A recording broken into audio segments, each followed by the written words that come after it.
এই মলম দিয়ে তোমার এই আঘাতগুলো একদম ঠিক হয়ে যাবে মা। তুমি একদম আগের মতন হয়ে যাবে। খুব ভালো ডাক্তার দেখাবো আর তোমার চিকিৎসা করাবো।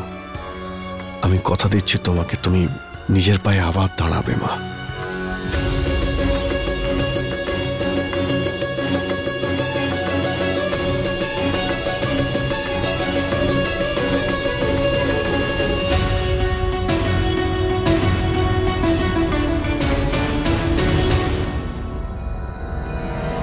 গর্ত খুঁড়েছিলাম ওই মেয়েটার জন্য, আর সেখানে কাকিমাই গিয়ে পড়ল।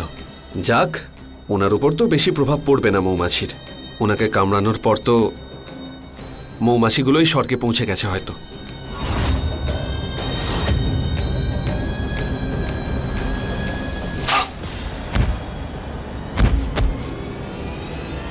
কাকিমা, তুমি উঠে পড়লে নাকি তোমার ঘুমের মধ্যে চড় মারা নতুন রোগ হয়ে গেল? আমি আমি আমি মজা করছিলাম। আমি যে কি কি করতে পারি নিশান্ত, সেটা নিশ্চয়ই তোমাকে মনে করিয়ে দিতে হবে না। না হলে তোমার মতো বোকা মানুষদের ঠিক করার জন্য আমি সব কিছু করতে পারি। কোথায় পাঠিয়েছিলে ওটাকে? কি বলেছিলে তুমি? বিধির ঘরে পাঠিয়েছিলে ওটা, তাহলে আমার কাছে এলো কি করে? দেখতে পাচ্ছ, দেখতে পাচ্ছ কি অবস্থা হয়েছে আমার? কাকিমা, আমার ভুল হয়ে গেছে। ওটা সিয়ার ঘরে। সিয়া নয়, বিধি। ওই মেয়েটার নাম বিধি, আর এটা কখনো ভুলবে না। এই সত্যিটা তো একদিন না একদিন সবার সামনে আমি নিয়ে আসব।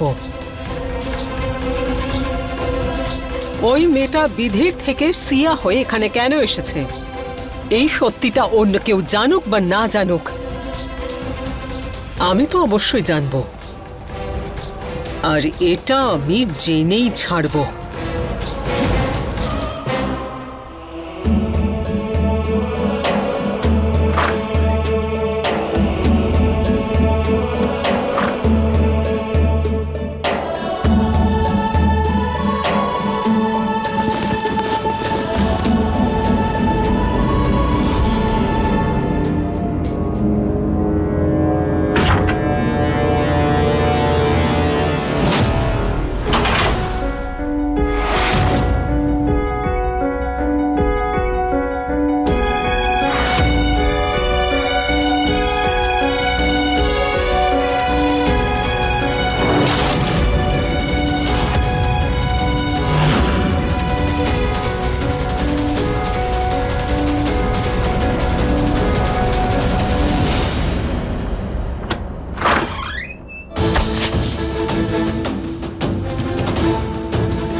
তুমি স্ত্রী থাকা সত্ত্বেও নিজের উপর কন্ট্রোল রাখতে পারলে না?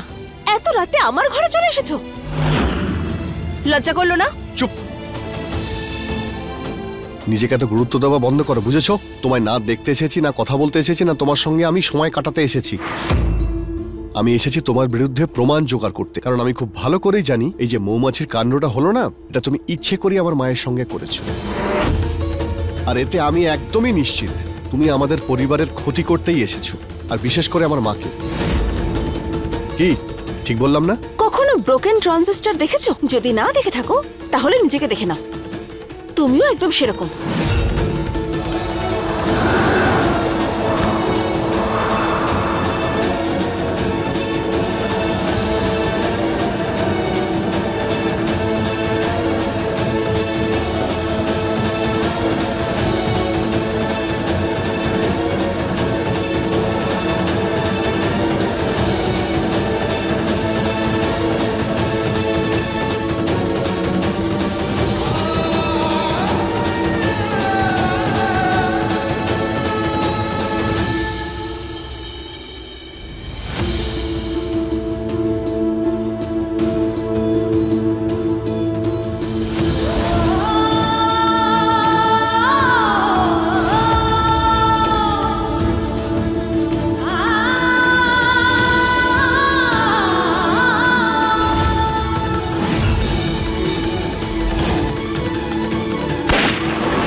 এখনো এখানে দাঁড়িয়ে আছো? আমি বললাম না আমার ঘর থেকে বেরো, লিভ। আমার হাতটা ছাড়লে তবেই তো আমি যাব।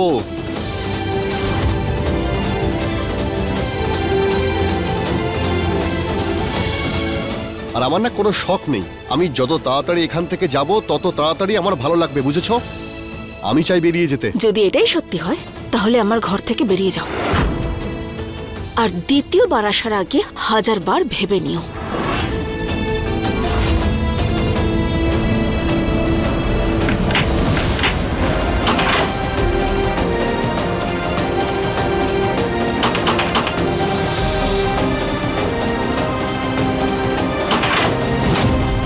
তুমি খুলতে পারছো না নাকি খুলতে চাইছো না?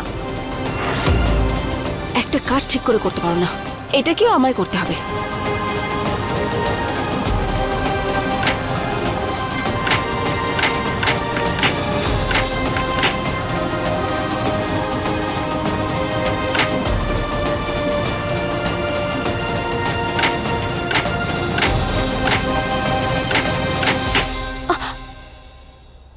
মাই গড, কি করলাম আমি?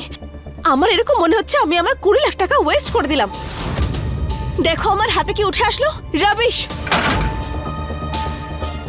লোকে না আমার বোকামি দেখে হাসবে এবার। তোমার এই বোকামি নিয়ে ভাবার জন্য না সারা জীবন পড়ে আছে, কিন্তু এবার বলো এই দরজাটা খুলবে কি করে? তোমার ফোনটা দাও, কাকাকে আমি ফোন করছি, দরজাটা এক্ষুনি খুলে দেবে উনি। দাও। আমায় কোনো পাগলা কুকুর কামড়েছে নাকি যে আমি আমার ফোন তোমাকে দেব? দেব না আমি। আরে ফোনটা না করলে আমি বাইরে যাব কি করে? যদি আমার ফোন ইউজ করার বাহানায় তুমি আমার ব্যাংক অ্যাকাউন্টের পাসওয়ার্ড দেখে নাও তাহলে? এত বড় রিস্ক আমি নিতে পারবো না। This is not happening. তোমার কি মাথা খারাপ হয়ে গেছে? ফোনটা দাও। অন্য কিছু ভাবো। টুল কিট।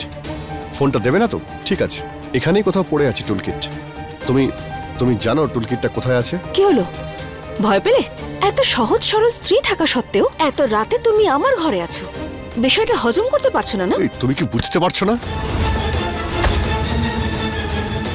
তোমার কি মনে হয় আমি রাস্তার গুন্ডা, নাকি আজকে আমার শখ হয়েছিল বলেই আমি এখানে আজকে এসেছি? আমার স্ত্রী আমাকে সম্পূর্ণ বিশ্বাস করে, আর যদি এই ঘরে আটকে থাকার কথা বলো এর থেকে বড় শাস্তি আমার আর হতেই পারে না, কারণ আমি তোমাকে ঘৃণা করি, ঘৃণা। আর শোনো, তোমার এই সত্যিটা তুমি পৃথিবীর সবার কাছে লুকোতে পারবে, কিন্তু তোমার সত্যিটা আমি ভালো করে জানি যে তুমি হলে বিধি। যদি আমাকে তুমি এতই ঘৃণা করে থাকো তাহলে তোমার এই রাগ আর ফিল্মি ডায়লগ তোমার কাছেই রাখো। আমার ঘর থেকে বেরো, খুঁজে নাও তোমার টুল বক্স, কিন্তু আমাকে ডিস্টার্ব করা বন্ধ করো।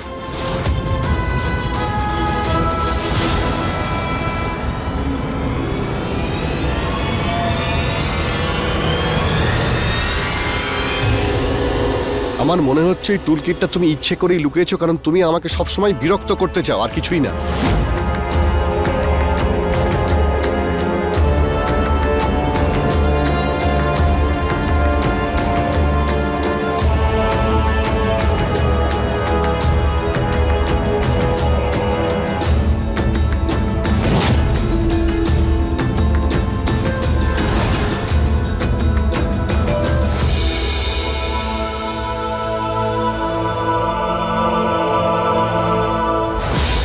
সব জায়গাতে খুঁজলাম, কোথাও তো খুঁজে পেলাম না। আমার মনে হচ্ছে হ্যাঁ, একটা জায়গায় বাকি আছে, আলমারি। হে মা জগদম্বা, আমি তো আলমারিতে ঠাকুরদা মশাইয়ের ছবিটা রেখেছি।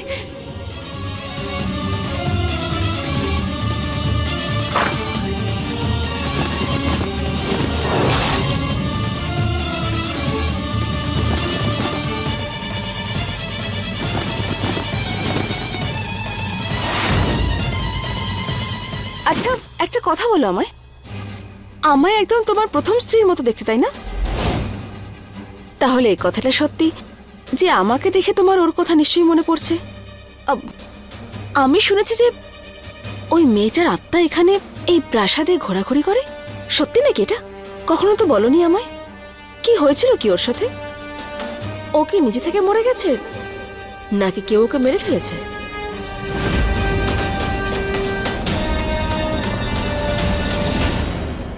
আচ্ছা, মানে সব ইনফরমেশন নিয়েই এসেছো? কি করব? বিজনেস ওম্যান আমি, তাই ঘোড়ার ওপর বাজি রাখার আগে তার সমস্ত ডিটেলস নিয়ে নেওয়া অভ্যাস আমার। আর তুমি যতক্ষণ দরজা খোলা না যাচ্ছে তুমি চুপচাপ এখানে দাঁড়িয়ে থাকবে। খুব ঘুম পেয়েছে আমার, আর তোমার চক্করে না আমার বিউটি স্লিপ নষ্ট করতে চাই না আমি।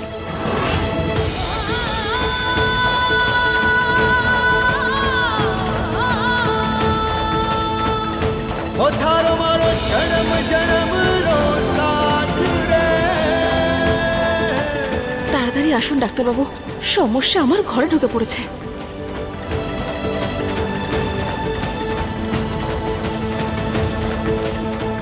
কিরকম সুবিধাবাদী মেয়ে, আমি এখানে দাঁড়িয়ে আছি, বাইরে যেতে পারছি না, আরো শুয়ে পড়লো।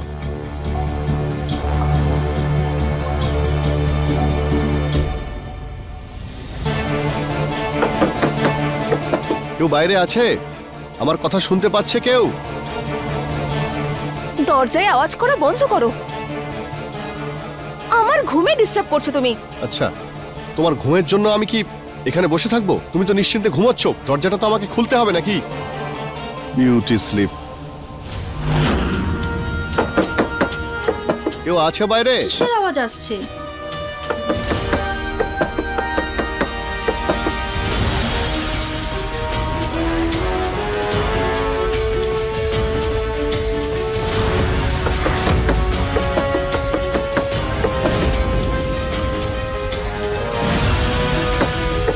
বাইরে আছে কেউ?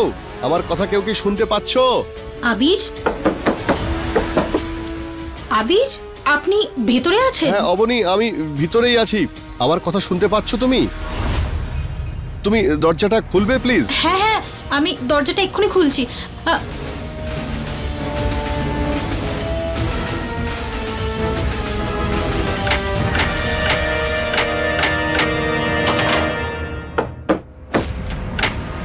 ও ম্যাডাম, কি হলো কি? দরজাটা না খুলছে না। আরে তার জন্য এত কেন চিন্তা করছো? নো চিন্তা, আমি এসে গেছি। সরে যাও সরে যাও, 1 মিনিট। 1 মিনিট।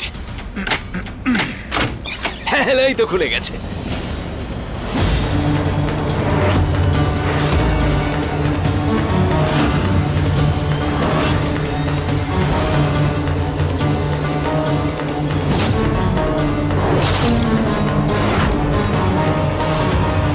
আরে এত রাতে তোমরা ম্যাডামের কামরায় কি করছো? আর নিচে তোমাদের শান্তি হয়নি? ওপরে এখানে ম্যাডামের রুমেও চলে আসতে হয়েছে। কিসব বলছো কি তুমি? ও রাজস্থানী ভাষায় কি বলে? মজরি। আমার মজরিও ওকে দেখে গলবে না, তাহলে আমি তো দূরের কথা।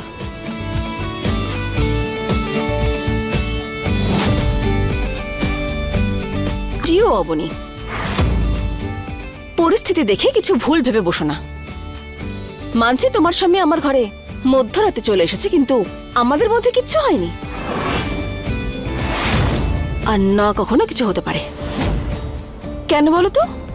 ও একদমই আমার টাইপের নয়। ও কি টাইপের নয় মানে কি বলতে চাইছো তুমি? কি সব উল্টোপাল্টা বলছো? আমার স্ত্রীকে তোমাকে কিচ্ছু বোঝাতে হবে না, চুপচাপ তুমি দাঁড়িয়ে থাকো এখানে, বুঝেছো? আমার টাইপের নয়, এটা নয় সেটা নয়। দেখো কিছুই হয়নি, হাওয়াতে দরজাটা বন্ধ হয়ে গেছিল আর দরজার হ্যান্ডেলটা খুলতে গিয়ে ভেঙে গেছে। এই দেখো, এই পড়ে আছে এখানে, এই দেখো হ্যান্ডেলটা। তারপরে আমি ফোনটা চাইলাম যে ফোনটা দাও, কাকাকে ফোন করবো দরজাটা খুলে দেবে, কিন্তু ফোনটা দিলই না। জানি না। আবির, আমি সত্যি তোমাকে খুব বিশ্বাস করি। আবির, আমাদের সম্পর্ক নিয়ে আমি তোমাকে কোনোদিন সন্দেহ করিনি, আর আজও করব না। তোমাদের কথা শুনে না ফ্রিতে একটা অ্যাডভাইস দিতে ইচ্ছা করছে।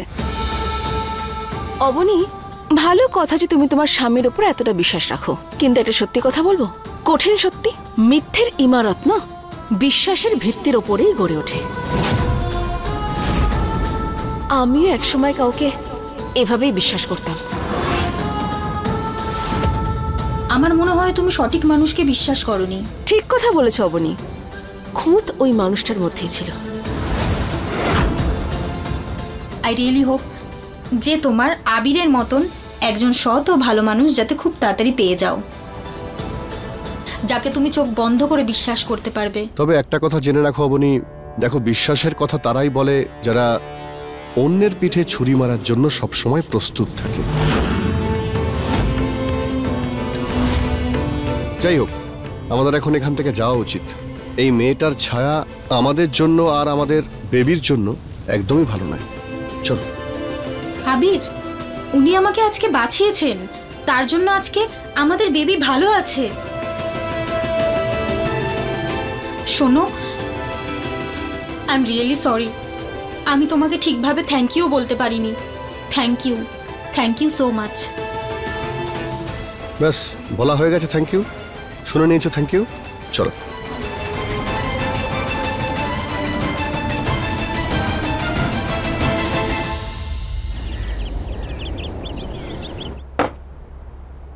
অদ্ভুত একটা জিনিস চেয়েছো। বিধি তো এই ব্যাপারে জানতোই না। 6 মাসে এত কিছু শিখতে পারা অসম্ভব। এখন তো আমারও এরকম মনে হচ্ছে যে এই মেয়েটা বিধি নয়, বরং অন্য কেউ। দেখো, আমার কথা যদি শোনো তাহলে চুপচাপ আমরা বরং এর কাছ থেকে টাকাগুলো নিয়ে নিই।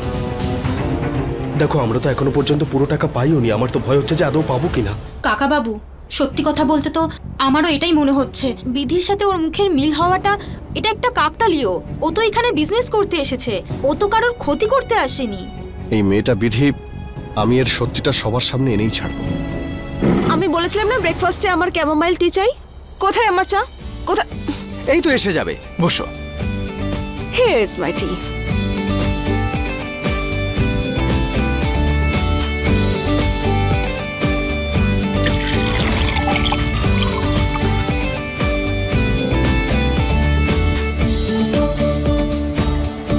Thank you.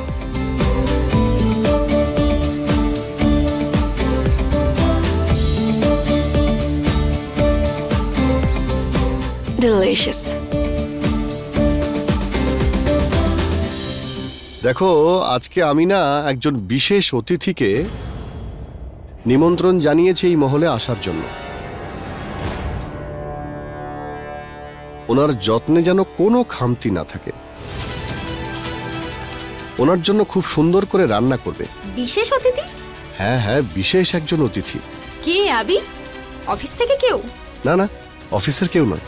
তবে যে আসছে সেই বাড়িরই একজন মেম্বার, একজন অসহায়, একদম নিষ্পাপ। ঈশ্বরী বানসাল।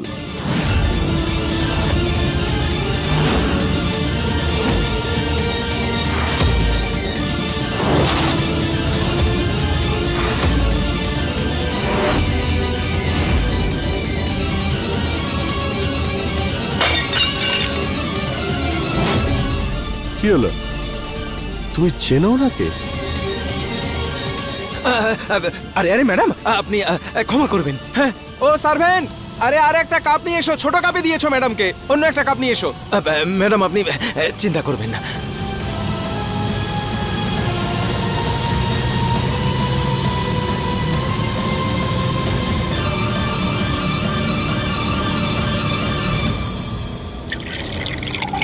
আবির, কে এই মহিলা? আরে মা, তুমি তাকে চেনো না। উনি হলেন গিয়ে আমাদের বিধির মা। আবির একদম ঠিক বলেছে, ভীষণ দুঃখী মহিলা। আমি শুনেছি আজকাল নানা ধরনের রোগে ভুগছেন উনি। ভীষণ অসুস্থ মহিলা। যখন আসবেন ওনার জন্য ভালো কিছু বানিয়ে রেখো, কারণ অনেকগুলো দিন বাদে এই বাড়িতে ওনার পদধূলি পড়বে। ভালো দেখে কিছু বানিও, বেচারি গরিব মহিলা। ম্যাডাম, 9টা বেজে গেছে। ওই ভিডিও কনফারেন্স ফরেন ডেলিগেটস এর সাথে ছিল, সেটা বলতে ভুলে গেছি আমি। লেট হয়ে যাবে আপনার। চলুন আমরা যাই। হ্যাঁ চলুন। হ্যাঁ, আমরা আসছি। প্লিজ আসুন ম্যাডাম, মিটিং অ্যাটেন্ড করতে হবে, সে আমরা ঠিক সামলে নেব। এখন চলুন আপনি। ডাক্তারবাবু, আপনি শুনলেন তো সাহেববাবু কি বললেন? আমার মা আসছে। আজ আজ আমার মা আসছে। আমার মনে হচ্ছিল সাহেববাবু আমার মাকে মেরে ফেলেছেন, কিন্তু এরকমটা নয়। আপনি শুনলেন তো, আমার মা আসছে।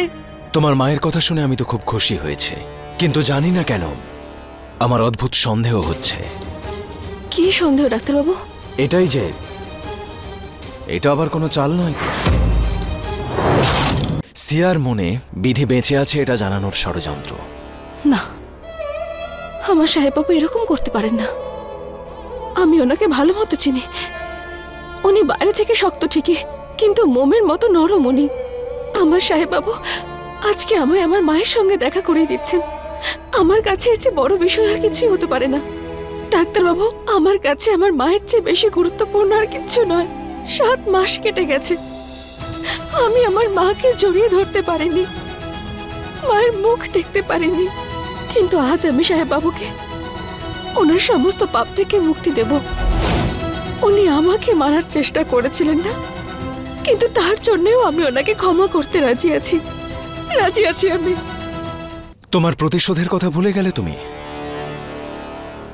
প্রতিশোধ তো আমরা শত্রুর কাছ থেকে নিই, কিন্তু সাহেব বাবু ছাড়া তো আমার কাছে আপন বলে আর কেউ নেই। যদি উনি আমাকে ওনার জীবনে না চান তাহলে ঠিক আছে, কিন্তু আমি আমার মাকে সাথে নিয়ে ওনাদের জীবন থেকে চলে যাব, ওনার ঘৃণার থেকে অনেক দূরে চলে যাব। ঈশ্বরী দেবী, জামাই বাবা নমস্কার।